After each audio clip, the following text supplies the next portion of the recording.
Yung sinasabi ko sa inyong fish pond mga farm. Ayan, nakikita nyo. Maganda ho yan, yung fish pond na yan mga farm. Nga lang po hindi na ho naalagaan na. Pero kahit ganun pa man mga farm, mababa pa rin naman po yung mga damo dito sa property na ito mga farm. Itong koprahan nila medyo malaki-laki rin ho. At ang kinagandaan po nito, malalim na talaga yung nagkokoprahan nila.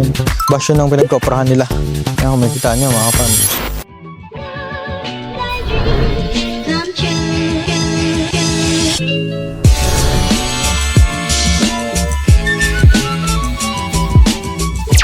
So yun mga panibagong araw, panibagong property naman po ang ating bibisitahin. Bali may bibisitahin po tayong property na may sukat po na 9.5 hectares. Dito lang po yan sa Barangay Hinabaan, Ginyangan, Quezon mga farm. Bali itong property na to ay meron po itong magandang daanan dahil ito po ay sinusudsud na po ang daanan papunta po dito sa mismong property. At ang katagos naman po nito ay ibang barangay na rin po. Ang lapad po ng barangay na to mga farm o yung mismong barangay road na to ay 5 meters po kabilaan po yun mga farm. Kaya napakaganda po nito at kung sakali mo matatapos na to dahil po ito yung pondo naman na mas magiging maalwan po ang daanan papunta po dito sa property na ito mga farm. Bali kung magagaling po sa town proper ng Ginyangan, may travel time lang po ito na 4 kilometers mga farm. Ganun lang po siya kalapit. At kung magagaling naman po kayo sa Maharlika Highway papunta po dito sa property na to, meron lamang po itong 10 to 15 minutes po ang time travel po papunta po dito sa property na to.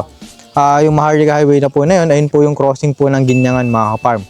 O yung mismong malaking daanan po ng Quezon. Kaya ito mga farm, pag-usapan naman natin yung magiging daanan dito mga farm. Bali yung magiging daanan po nito ay katabi lang po na mismo ng sinasabing daanan na 5 meters po ang lapad. 5 meters lang din po ang layo po doon sa ginagawang kalsada. Kaya mayroon pa po kayong allowance na 5 meters po. At kung makikita nyo po, nakapasok naman po kami dito sa loob ng property ng maayos mga farm. Yun nga lang po ay medyo rough road pa po ang daanan papunta dito sa loob ng property na ito. At ang kinagandahan naman dito mga farm, na kahit dumaan kayo sa rough road na yun, ay magiging maganda naman po ang inyong magiging property. Dahil kung makikita nyo, ito po yung fish pond na sinasabi ko po sa inyo. Yan, medyo malawak din po yan mga farm. At bukod po doon, may electricity na po ito mga farm. At may source of water po. Pwede naman po kayo kumuha dito o maglagay dito ng balon. Tara mga farm, puntahan po natin fish pond. So yun mga farm, ito yung sinasabi ko sa inyo na kontador o yung mismong source of electricity nila dito. Meron na po sila ditong kuryente na nagagaling po sa barangay po nila mga farm.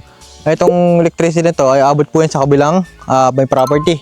Kaya po meron na po itong linya ng kuryente hanggang dun po yun sa may mga karatig niyang property.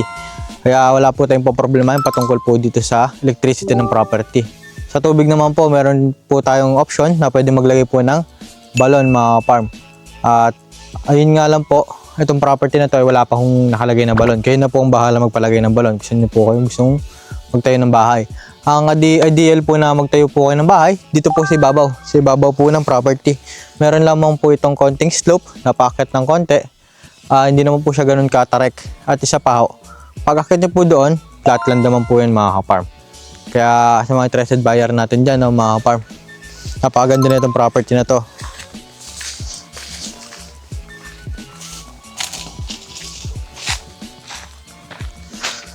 Ito po yung sinasabi ko sa inyong fish pond mga farm.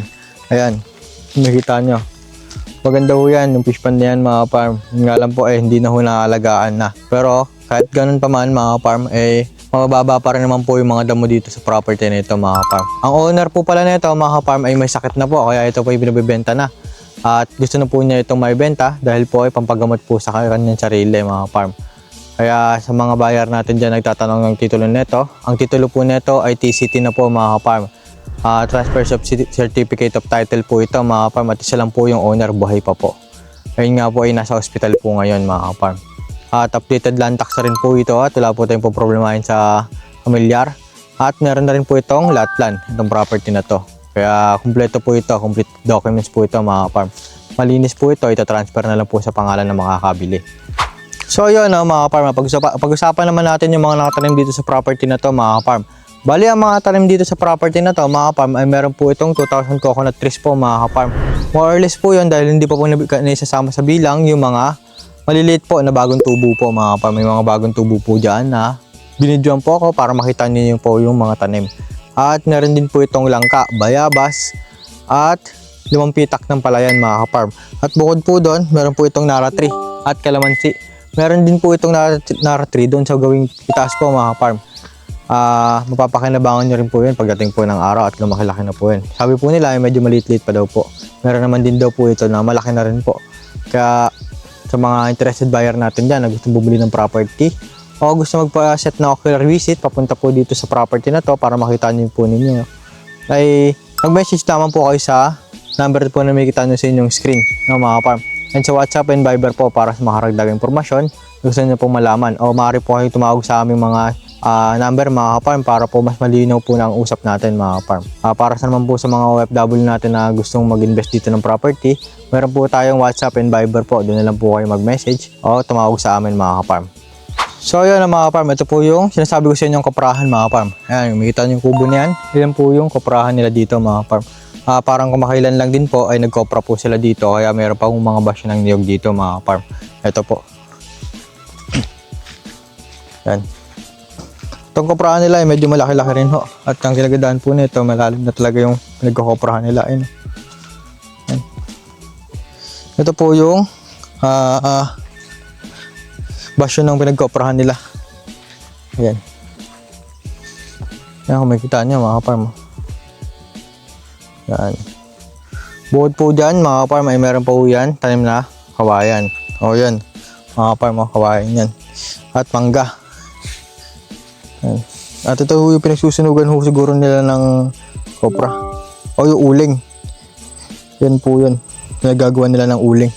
So yan mga farm, makikita nyo napakaganda itong property na to.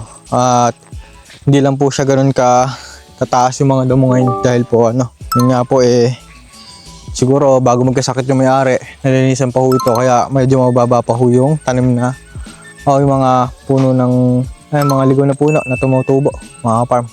Kaya sa mga interested buyer natin dyan, gusto mag-invest ng property, tumawag lang po kayo sa number na makikita nyo sa inyong screen mga farm. So muli mga farm, isang magpagpalang araw po sa ating lahat mga farm. God bless all po.